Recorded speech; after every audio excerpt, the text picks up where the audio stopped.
इमाम अहमद रजा की बात ऐसे नहीं सुनी जाएगी। जब इमाम अहमद रजा रसूलुल्लाह की बात पे चुप नहीं रहते, हम सुन्नी भी अहमद रजा की बात पे चुप नहीं रह सकते हैं। जरा हाथों को उठा के सुभान अल्लाह बोल दीजिए, एक मर्तबा फिर बोल दीजिए, एक मर्तबा फिर बोल दीजिए। याद रखना, ये मैं दावा करने लगा हूं, जो बंदा रसूलुल्लाह से मोहब्बत करने वाला है वो इमाम अहमद रजा का बेअदब नहीं हो सकता। हाँ, जिसके दिल के अंदर रसूलुल्लाह का इश्क है उसके दिल के अंदर इमाम अहमद रजा का अदब जरूर होगा। इमाम अहमद रजा ने सारी जिंदगी ये सबक तो नहीं दिया कि मेरे अब्बा जी की ताजीम करना है? मेरे अब्बा जी के गुण गाना, मेरे बच्चों के नाम लेना। उन्होंने तो दर्श दिया है, कीजिए चर्चा उन्हीं का सुबह शाम। उठते बैठते या रसूल अल्लाह की बस कसरत करनी है, जुबान पे तुम्हारे नबी का नाम हो, नबी के नाम का विर्द हो, नबी के नाम की माला जपते रहो और या रसूल अल्लाह की कसरत करते रहो। उन्होंने तो हमें मोहब्बत रसूल का जाम पिलाया। यार इमाम अहमद रजा तो हमारे उस्ताद नहीं है, हमारे पीर नहीं है, हम उनका फतवा ना माने, खैर है, हमारा उस्ताद तो कोई और है, पीर कोई और है, हमारा पीर खाना कोई और है। हम अपने आप को बरेलवी नहीं कहते। मैंने कहा ना कहो, शौक से ना कहो, लेकिन याद रखना बरेलवी ये इश्क रसूल की अलामत है। हाँ, जब बरेलवी लग जाता है तो पता चलता है एक नंबर सुन्नी और आशिक रसूल सुन्नी है। और कई लोग कहते हैं अब तो वक्त बदल गया, हालात बड़े बदल गए हैं। मैंने कहा माना कि हालात बदले हैं लेकिन नमूसे रिसालत का हुक्म तो नहीं ना बदला। हुक्म वही है भाई।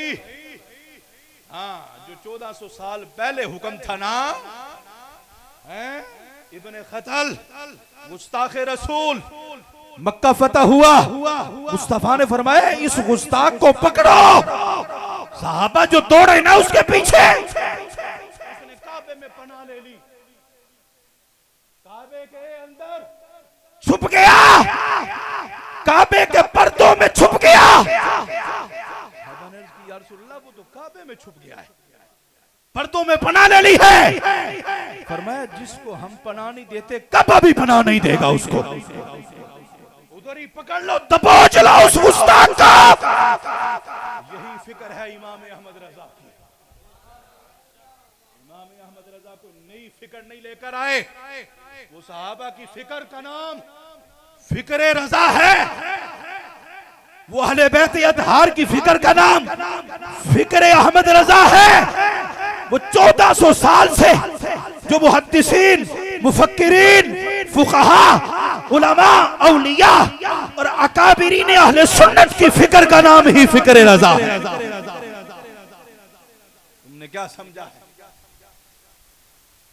इमाम अहमद रजा कभी अपनी जात के लिए नहीं बोला, जब बोला है मुस्तफा की नमूज के लिए बोला। जब उसकी जुबान से निकला है तो मुस्तफा की तारीफ ही निकली है।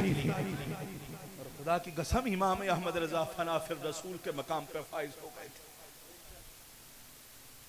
वो जिस चीज को भी देखते थे उस चीज के अंदर मुस्तफा के जलवे ही नजर आते थे। ये फनाइयत का मकाम है। ये तुम फूलों को देखोगे ना, अगर तुम अपने महबूब में फना हो गए, तुम्हें इन फूलों को देख के अपने महबूब की याद आएगी। तुम पंखा देखोगे, हैं? इसकी हवा तुम्हें महसूस होगी तो फौरन तुम्हारा ज़हन महबूब की तरफ चला जाएगा। आला हजरत फना फिर रसूल के मकाम पे फाइज थे। लोग जाते हैं हज करने के लिए, काबे का दीदार करते हैं, तवाफ करते हैं, उम्रे के लिए जाते हैं। तो काबा क्या है? खुदा की तजल्लियात का मरकज और महवर है। जब भी काबे पे नजर पड़ती है तो याद किसकी आती है? रब की आती है, क्योंकि ये रब का घर है, काबतुल्लाह है, ये बैतुल्लाह है, ये अल्लाह का घर है।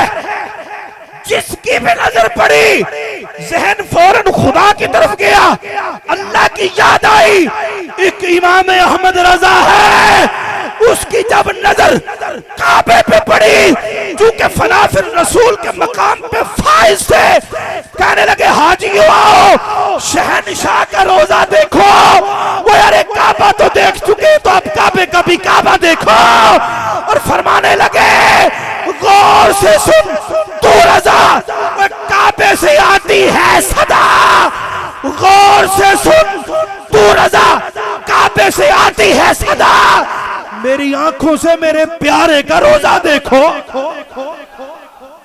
बड़ी ढिली सुभान अल्लाह कहिए। ओए अल्लाह मदीने पहुंचाए, ऊंची बोलो सुभान अल्लाह। जो ऊंची कहे अल्लाह उसके मुकद्दर को भी ऊंचा कर दे, अल्लाह उसकी किस्मत को ऊंचा कर दे।